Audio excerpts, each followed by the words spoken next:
Hi, everyone. It's Sarah, the founder of the Live Like Roof Foundation. If you see me, you know we're going to try to raise money today. So this is a case where I got an email, and I was just bogged down, to be honest with you, Brittany. I see you back there. But then I got tagged by our Nashville contingent, Kyla, in a post that like literally blew my mind. I always know if Kyla's tagging me in something that I have to look at it because she follows a lot of people, a lot of foundations, a lot of rescues, a lot of famous dogs. And it really floored me because it's a puppy with cancer, which we have not seen a lot of at all. And even Brittany in her email mentioned, a lot of the doctors, and we're going to get to that in a second, have not seen it. In fact, I think the only other young dog that we've had with that was about 6 or 7 months old, and that was like one of the youngest cases. And I'm going to just bring in Brittany now because it really is shocking, because you're like, how the hell does a puppy have cancer? So hi, Brittany. Welcome. Hi. Yeah, thank you so much. Yeah, before we get to Dora, because what you do is incredible. And I know, we have connected briefly in the past, or you knew about us. Um, hmm but you have a farm that takes in all kinds of different animals. I mean, I was looking at your Facebook page yesterday, and I'm blown away by the amount of animals that you care for. All rescued, and it's called Foreverland Farm. But can you just give us like a little bit of a brief overview of how this all started? Sure. I founded Foreverland Farm in February of 2018. I had been rescuing animals prior to that, but established the organization in 2018 and really decided, to provide a safe haven for primarily farmed animals. So we specialize in animals, not companion animals, but like horses, dogs. I'm so sorry. Horses, chickens, goats, sheep, primarily. And we traditionally don't do dog rescue. But in Dora's case, it was so special because we also, try to take in the most vulnerable animals that we possibly can. The animals that have reached the end of the line and really don't have any other option. So when Dora was presented to us, a case of a puppy born with cancer, like you said, nobody has ever heard of it before. We decided to kind of take a chance and provide her with whatever we could. And we didn't really know what that was going to look like at first. We thought potentially it would be a hospice situation, where we just gave her the best life we could on the farm every day and just live her life to the fullest. But that's turned out not to be the case, and we are pursuing treatment for her. So yeah, that's kind of what we do. Right now we have over 100 animals in our care.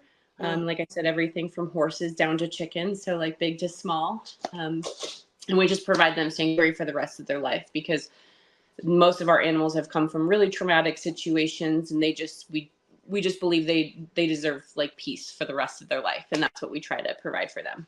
Oh, that's amazing. So I'm going to have Brittany on Unmuzzled, my podcast. So you guys will hear more about the actual farm that they have on that. But thank you for the overview, because it just proves how meaningful the work that you do is. And for those of you that know Live Like Roof Foundation, you know that rescues and sanctuaries and foundations and shelters and all of that, animals in foster care, they come first, because Live Like Rue came from an open admission shelter in Chicago. So incredible work you do. So take us to how you found Dora. I assume somebody found out that she was sick and then decided to dispose of her. Correct. So she was part of an accidental litter of puppies. I believe there was 10 of them that were born. And when she was born, they noticed that she had a golf ball sized tumor on her abdomen. The family decided to, just perform the initial surgery to have that tumor removed. And the plan was to adopt out all of the puppies once they got old enough.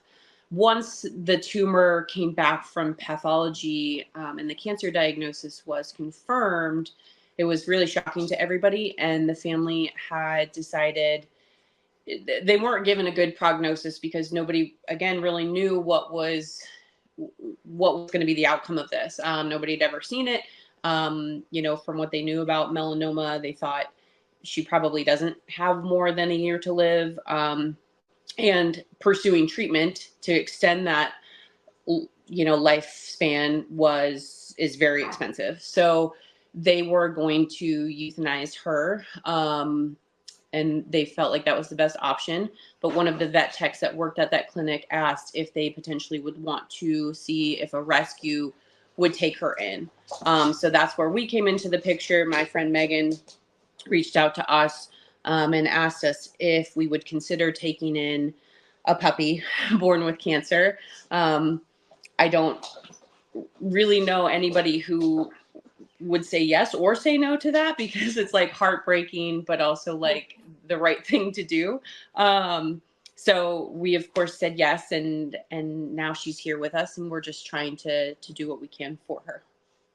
Yeah, so I mean, she just had surgery, so and she's supposed to be And remaining you calm, everybody. can't tell. You cannot tell. Okay.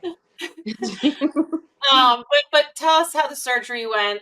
So everybody knows we already paid over $4,000 for Dora, so she's a Roo dog now, and Brittany is Yeah. so happy that we were able to help. Obviously, with a farm with 100 animals, I can't even imagine. But tell us how the surgery went. I got some pictures here that we can show too. Yeah, the surgery went really well.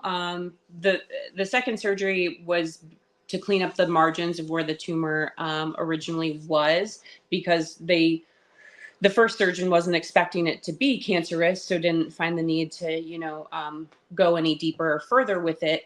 And she was only a week old when she had her first surgery. And so, yeah, so they didn't want to keep her under anesthesia very long. So the second surgery was to clean up margins. The surgeon believes that he got clean margins on it.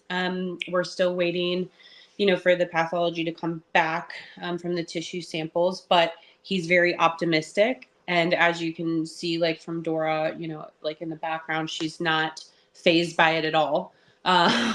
She it was a pretty extensive, massive surgery, but she's doing really well, and she doesn't see what all the fuss is about, to be honest. I mean, it's like when I look at her pictures, like she's so cute.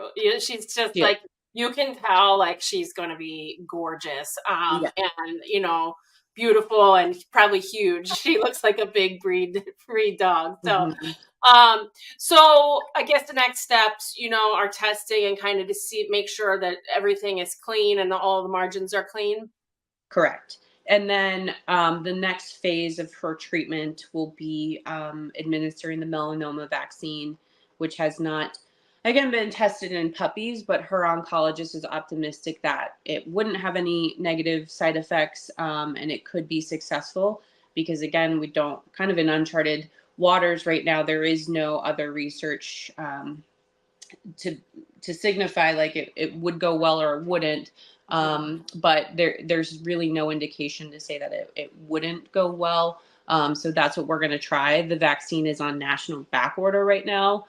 So she's been on the wait list for about a month. And so we're hopeful that'll come in within the next couple weeks so she can start that treatment as well. Yeah, I know we had another client too that was like desperate to get that. I mean, so desperate, and it's so Mhm. scary when you need something and you can't Can't get get it, and Mhm. it could like save a life. It's so scary. It is also just like baffling to me. Like how is it melanoma of all things when she popped out of the womb? Mhm. It's crazy. It's insane to me. And really just an incredible story, one that we will follow. And so, yes, live like Rue. As I said, Dora is a Rue dog now. So, any of the expenses for melanoma vaccine and anything else she needs, Brittany, we got you. Thank you for everything that you do. And we're honored to help such an amazing organization like yours. Yeah, thank you so much. Sorry, it makes me emotional just because like it's such a big help. Trying to care for like all of the animals and taking in special cases like this, it just means the world that like we're able to provide that for her, like with your support. So thank you so much. You're so welcome. Yeah, you're exactly the type of person that we want to help. And look at her. Oh my God, she's She's worth it. She's worth it. Oh, I love her so much. She's just so full of life and energy, and I mean, anybody that meets her, you cannot tell that she would have cancer at all. There's no, you know, physical or emotional signs. Her energy level is great, and I just think that she deserves to live as long, as she possibly can. So We agree. Love you, Brittany and Dora. We got you guys. thank you so much. You're welcome.